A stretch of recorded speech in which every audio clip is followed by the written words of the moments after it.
ಉಪ್ಪಿನಂಗಡಿ ಸಮೀಪದ ವಳಾಲು ಮುಗೇರಡ್ಕದಲ್ಲಿ ಅಕ್ರಮ ಮರಳುಗಾರಿಕೆ ನಡೆಯುತ್ತಿದ್ದ ಅಡ್ಡೆಗೆ ಪ್ರೊಫೆಷನರಿ ಅಧಿಕಾರಿ ಮನಿಷಾ ಐಪಿಎಸ್ ದಾಳಿ ನಡೆಸಿದ್ದಾರೆ.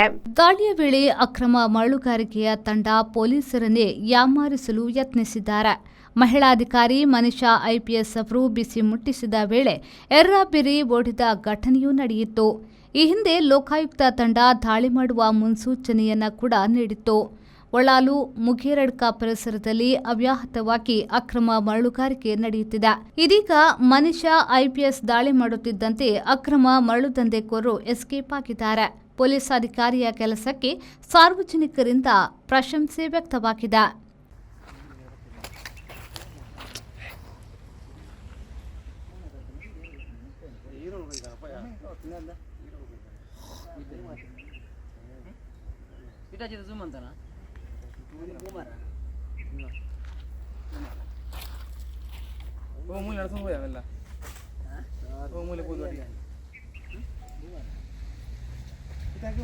ಅನೀಶ್, ವಿ4 ನ್ಯೂಸ್, ಪುತ್ತೂರು.